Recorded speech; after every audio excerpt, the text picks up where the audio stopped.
저는 4살, 6살 두 아들을 둔 30대 중반의 가정주부입니다. 이렇게라도 누구에게 털어놓지 않으면 제가 제명에 못 살 것 같아서 이렇게 사연까지 보내게 되었네요. 이런 건 처음 적어보는지라 조금 어색하긴 하지만 가벼운 마음으로 한번 들어봐 주세요. 제가 남편을 만나게 된 건 제 나이 27일 때입니다. 가난한 집에서 태어나 고등학교까지 마친 뒤 사원수 5명짜리 작은 회사에서 격리로 일하다가 지금의 남편을 만나게 되었습니다. 남편과는 지인의 지인을 통해서 만나게 된 사이로 남편 역시 비교적 작은 중소기업에 다니고 있던 평범한 회사원이었습니다.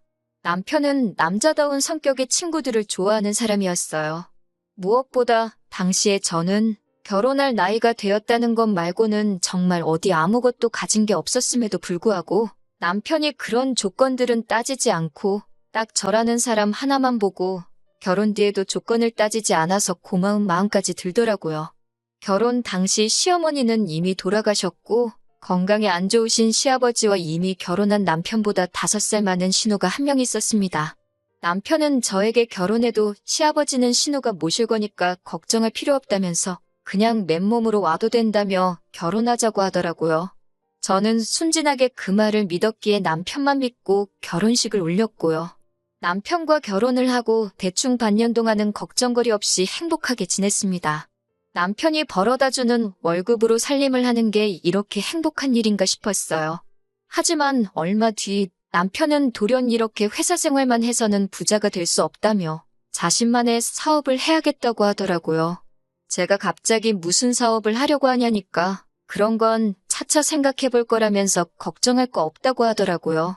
그러더니 일주일도 안 돼서 남편은 마음대로 상의도 없이 회사를 관둬버렸습니다. 그러더니 한 달이 지나도록 집에서만 놀고 있더라고요. 제가 이제 생활비도 없고 어떻게 할 거냐고 하니까 보채지 말라면서 자기도 다 생각이 있다고 짜증스럽게 나오더라고요. 솔직히 그때 결혼한 게 처음으로 후회되었고 늦기 전에 헤어져야 하는 거 아닌가 싶었습니다.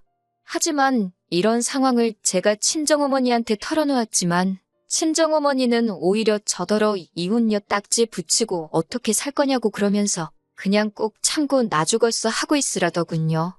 제가 기댈 곳은 하나도 없었습니다. 게다가 그러는 와중에도 몸이 자꾸 처지고 힘들어서 병원을 찾았더니 제가 임신 3개월 차라는 소식을 전해 듣게 되었습니다.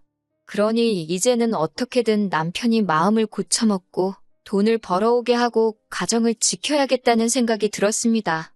남편에게 임신 소식을 알리니 그래도 아빠가 된다는 기대 때문인지 아니면 책임감 때문인지 사업한답시고 까불던 거 멈추고 어느새 금방 또 새로운 일자리를 구해서 출근을 하더라고요. 남편은 그렇게 제가 임신해 있는 동안은 또 그럭저럭 회사 생활을 잘 해나가는 듯했어요. 하지만 남편은 상상 이상으로 끈기도 없고 성실하지 못한 사람이었습니다. 한 회사를 1년 이상 다니지를 못했고 그렇다 보니 좋은 직장에 다닐 수도 없었어요. 새로 다니게 된 직장도 전 직장하고 비교했을 때 벌 이상 큰 차이도 없고 엄밀히 말하면 결혼 막 했을 당시에 다니던 회사와 비교했을 때 오히려 더 적은 편이었는데 하지만 주변 사람들한테 으스대길 좋아해서 주머니에는 늘 돈이 있어야 하는 사람이었습니다. 그래도 아들들에게는 끔찍하게 잘하는 사람이었기에 그거 하나만 바라보고 제가 이제껏 살아왔어요. 아이를 키우는 동안 저 역시 쉰 적은 없습니다. 짬짬이 집에서 할 수 있는 부업을 찾아서 하고 주말에는 남편에게 아이들을 맡기고 근처 모텔에 가서 청소도 하고 그러면서 살아왔습니다.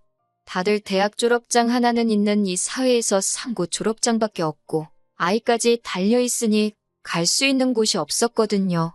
이렇게 힘든 세월을 견뎌오면서도 이혼은 하지 않았던 제가 남편과 이혼을 결심하게 된 건 얼마 전 돌아가신 시아버지 때문입니다. 결혼 당시 앞서 말씀드렸던 것처럼 시아버지는 원래 신우가 모시기로 되어 있었어요. 그런데 신우는 불현듯 아이들 조기 교육을 위해 호주로 떠나게 되었다면서 저희에게 시아버지를 모시라고 하더라고요. 한 달에 200 남짓하게 벌어오는 남편의 갓돌진한 아이까지 있는 저에게는 가혹한 현실이었습니다. 신우는 엄살 부리지 말라며 대신 아버님 소유의 아파트에 들어가서 살면 되지 않냐고 억지를 부리더라고요. 시아버지에게는 서울에 20평 남짓한 오래된 아파트 한 채가 있었는데 거기서 다 같이 살라고요. 그러더니 신우는 막무가내로 시아버지만 그 아파트에 모셔놓고 호련히 호주로 떠나버렸어요. 아무리 자식이 중요해도 그렇지 어떻게 자기 아버지를 버리다시피 하고 떠날 수가 있는지 저로서는 도저히 이해할 수가 없었습니다. 저도 부모복은 없는 여자이지만 그래도 저를 세상에 있게 해주신 분들이라 항상 감사하고 죄송한 마음뿐인데 말이지요. 남편마저 저에게 신경 쓰지 말라고 저렇게 놔두면 신우가 알아서 요양원으로 모시든 하겠지 라고 했지만 어떻게 사람이 그럴 수가 있겠어요. 결국 처음에는 일주일에 3-4번 들려 식사도 챙겨드리고 빨래도 해드리고 그랬습니다.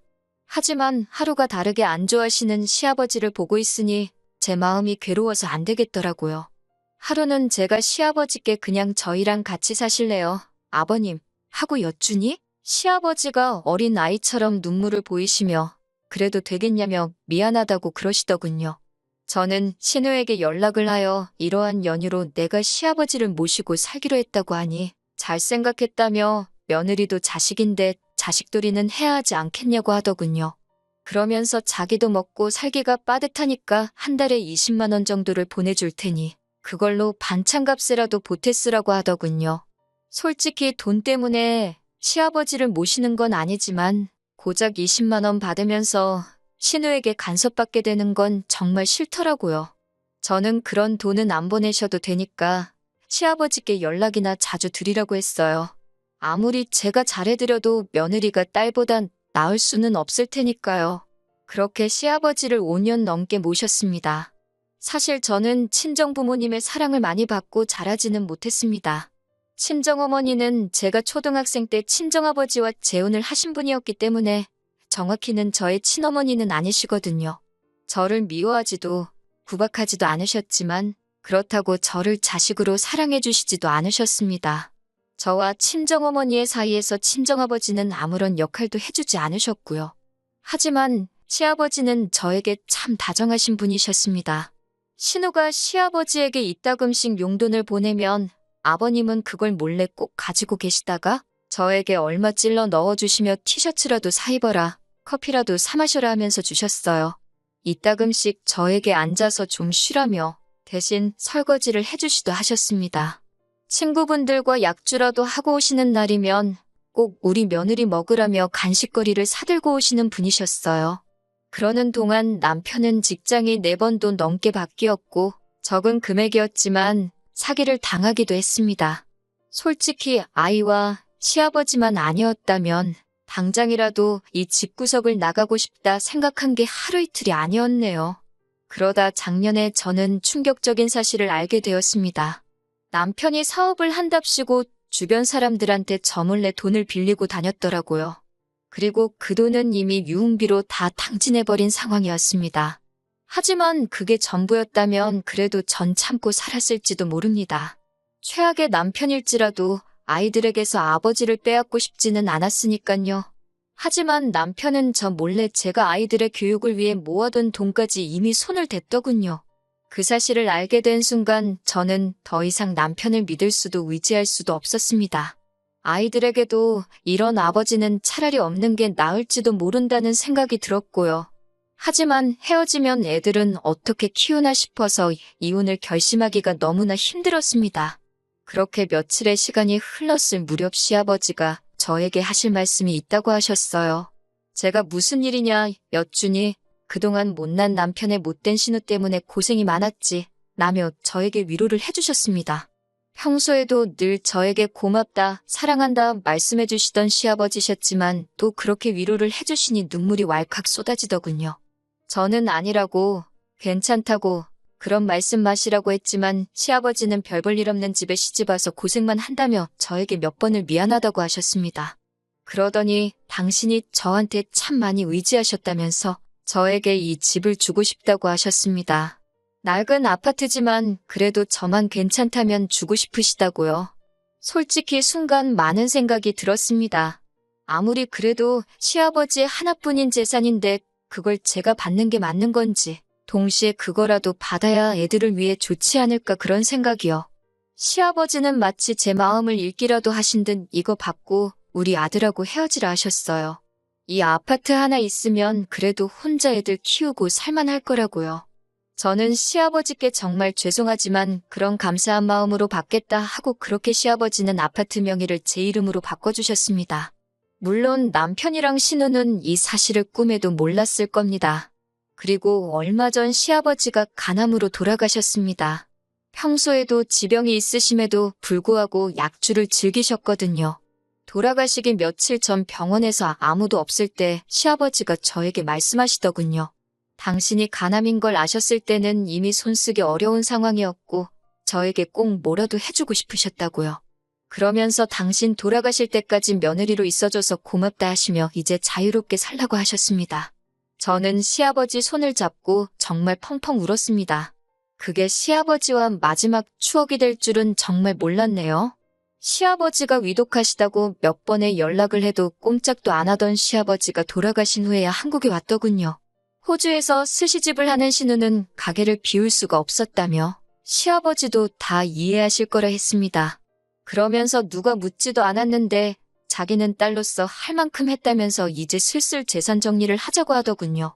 남편도 깔끔하게 아파트는 팔아서 누나랑 나랑 반반 갖자 하는데 두 남매의 대화를 듣고 있자니 정말 욕이 절로 나왔어요. 돌아가신 시아버지가 이런 이야기를 들으면 얼마나 슬프실까 싶었기에 저는 적당히들 좀 하라고 처음으로 크게 소리를 쳤습니다. 그러자 신우가 저더러 아니 돌아가신 건 우리 아버지인데 왜 남이 난리냐며 피 한 방울도 안 섞였으면서 오버 좀 하지 말라고 하더군요. 저는 이런 인간들과 더 이상 가족으로 살 이유가 없다는 걸 뼈저리게 깨닫게 되었기에 오랫동안 서랍 속에서 간직했던 합의 이혼서를 남편에게 주었습니다. 그러자 남편은 이제 짐도 사라졌는데 뭐가 불만이냐면서 저더러 지금 이혼하면 위자료고 뭐고 없다는 거예요. 자기 딴에는 시아버지 아파트 판돈을 제가 탐낼까 걱정하는 것 같았습니다. 저는 속으로 남편이 너무 한심했지만 남편에게 위자료 필요 없으니까 애들 양육권만 넘기라고 했어요. 그러자 남편은 좀 갈등하는 눈치였어요. 제가 애들 보고 싶으면 보여주겠다 하니까 신우는 야, 애 있으면 재혼도 못한다더라 하면서 애들 그냥 지들 엄마더러 키우라고 하라며 한 소리 거들더라고요. 그렇게 남편과 저는 이혼을 하게 되었습니다. 정말 다행스럽게도 신우는 스시집에 문제가 생겼다며 자기가 일단 호주에 다녀온다고 했어요. 신우도 동생인 남편이 못 믿어왔는지 아무것도 하지 말고 기다리라고 했더군요. 그리고 정말 멍청하게도 남편은 아무것도 하지 않고 지 누나인 신우만 기다리고 있더군요. 덕에 시아버지 아파트 명의가 이미 저한테 넘어온 줄도 모르고 남편은 저와 이혼을 해줬습니다. 3개월에 걸쳐서 이혼을 하고 난 뒤였어요. 신우가 호주에서 들어왔던 모양이에요. 그리고 남편에게서 연락이 왔습니다. 저더러 어떻게 이럴 수가 있냐며 처음엔 죽일 듯이 화를 내더라고요. 하지만 이미 1년도 전에 증여가 끝난 재산이라 남편이 할 수 있는 일은 사실 아무것도 없었습니다. 신우까지 합세해서 저더러 큰 자식이 둘이나 있는데 피도 한 방울 안 섞인 저한테 이걸 준 거냐고 말도 안 된다고 양심이 있으면 당장 토해내라고 성하였어요. 하지만 저도 더 이상 옛날처럼 한 번만 더 참자할 이유가 없었어요. 소송을 할 테면 하고 뭐 해보고 싶은 거 있으면 다 해보라고 나도 이번만큼은 내 거 안 뺏긴다고 강하게 나갔습니다. 그리고 시아버지가 주신 아파트는 재건축 허가가 나면서 가격도 많이 올랐더라고요. 지금도 남편과 신우에게서 핸드폰에 불이 나도록 연락이 옵니다만 저는 이제 아무것도 두려울 게 없어요. 아들 둘 데리고 혼자 몸으로 살아가는 게 쉬운 일은 아니겠지만 어디선가 시아버지가 저희를 지켜주시고 계실 거라 믿으며 열심히 살려고요.